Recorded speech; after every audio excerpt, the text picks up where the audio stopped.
جاتا ہے تو اس کے اعمال کا سلسلہ ختم ہو جاتا ہے۔ جب آپ تھے تو آپ نماز بھی پڑھتے تھے اور آپ کے نامہ اعمال میں اس کا ثواب درج ہوتا تھا۔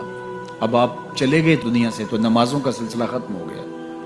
آپ صدقہ دیتے تھے، اس کا ثواب آپ کو دیا جاتا تھا، اب آپ نہیں دے سکتے۔ آپ تسبیحات کرتے تھے، آپ کسی کی مدد کرتے تھے، آپ لوگوں کو راستہ دکھاتے تھے، راستے میں پڑی ہوئی چیز اٹھا لیتے تھے، کسی پیاسے کو پانی پلا دیتے تھے، کسی بھوکے کو کھانا کھلا دیتے تھے، کسی برہنہ وجود کو لباس دے دیتے تھے، کسی کا بیٹھ کے دکھ سن لیتے تھے، کسی کی مشکل میں کام آ جاتے تھے۔ آپ حج کرتے تھے، آپ عمرے کرتے تھے، آپ قرآن مجید کی تلاوت کرتے تھے، یہ کتنے اعمال خیر تھے جو آپ بجا لاتے تھے۔ لیکن جب موت آئی تو یہ سب کچھ ختم ہو گیا، الا من ثلاثہ، لیکن 3 اعمال کا ثواب ہے جو اس کے نامہ اعمال میں درج ہوتا رہتا ہے۔ وہ کون سی 3 چیزیں ہیں سنیے، اور یہ اعمال اپنی زندگی میں کمائیں تاکہ نامہ اعمال کبھی بھی جو ہے وہ بند نہ ہو اور یہ چیزیں درج ہوتی رہیں۔ سب سے پہلی چیز صدقہ جاریہ، ایسا صدقہ کہ جو جاری رہے۔ آپ نے مسجد تعمیر کروا دی، جب تک وہ مسجد موجود رہے گی اور لوگ اس مسجد کے اندر نماز پڑھتے رہیں گے، ان کی پیشانیاں سجدہ ریز ہوتی رہیں گی، تو نماز پڑھنے والوں کو تو ثواب ملتا ہی رہے گا، جنہوں نے مسجد تعمیر کروائی ان کے نامہ اعمال کے اندر بھی ثواب درج ہوتا رہے گا۔ صدقہ جاری، مدرسہ تعمیر کروا دیا، آپ نے کوئی ہاسپٹل بنوا دیا، آپ نے انسانی ضرورت کے لیے پانی کا کنواں کھدوا دیا، اور کوئی اور ایسی چیز کہ جو آپ کے بعد بھی جس کا فیض لوگوں تک پہنچتا رہے، وہ فیض رساں چیز جب تک موجود رہے گی اور اس کا فیض لوگوں تک پہنچتا رہے گا تو نامہ اعمال میں ثواب درج ہوتا رہے گا۔ دوسری بات، او علم ینتفع بہ، یا علم جس سے لوگوں کو نفع پہنچتا ہے۔ یہ ایک ایسا کھاتا ہے جو کبھی بھی بند نہیں ہوتا۔ آج میں اگر حضور علیہ السلام کے فرامین آپ کے سامنے رکھ رہا ہوں اور آپ اس کو سن رہے ہیں، اور اللہ توفیق عمل بھی نصیب فرمائے، تو مجھے بتائیے، مجھے تو اس کا ثواب ہو ہی رہا ہے۔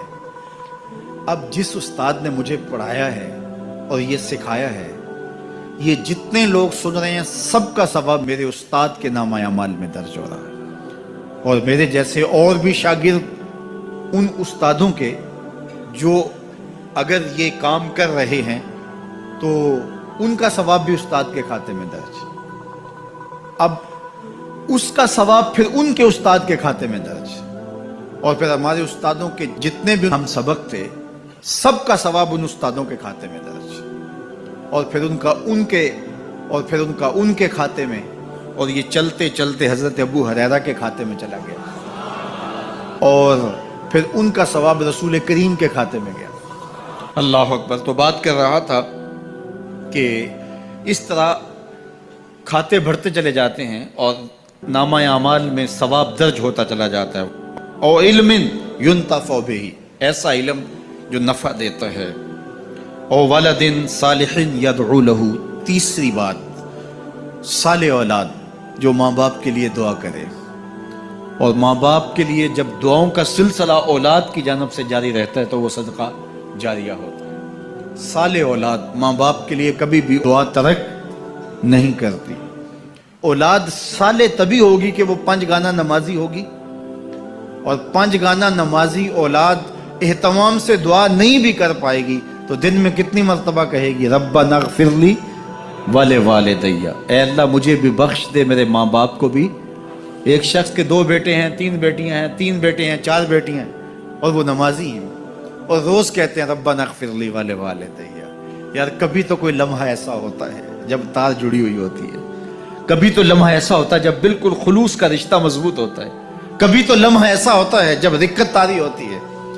تو بچپن، لڑکپن، جوانی، بڑھاپا، روز دعا مانگ رہا ہے ربنا اغفر لی ولوالدی، کبھی بیٹی مانگ رہی ہے، بیٹا مانگ رہا ہے۔ تو صالح اولاد کی دعائیں ماں باپ کے درجوں کی بلندی کا ذریعہ ہے۔ تو 3 چیزیں ارشاد فرمایا کہ یہ منقطع نہیں ہوتی، صدقہ جاریہ، علم نافع، اور صالح اولاد۔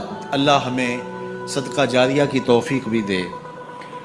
اور اللہ ہمیں علم نافع سیکھنے اور علم نافع آگے منتقل کرنے کی توفیق بھی دے، اور اللہ جل شانہ ہمیں توفیق عطا کرے کہ ہم اپنی اولاد کی ایسی تربیت کریں کہ کل ہمارے لیے وہ صدقہ جاریہ بنیں، اور ہمارے مرنے کے بعد بھی اور ہماری زندگی میں بھی ہمارے نامہ اعمال میں نیکیوں کے درج ہونے کا سبب و ذریعہ ہو، اور ہمارے لیے دعاؤں کا سلسلہ جاری رہے۔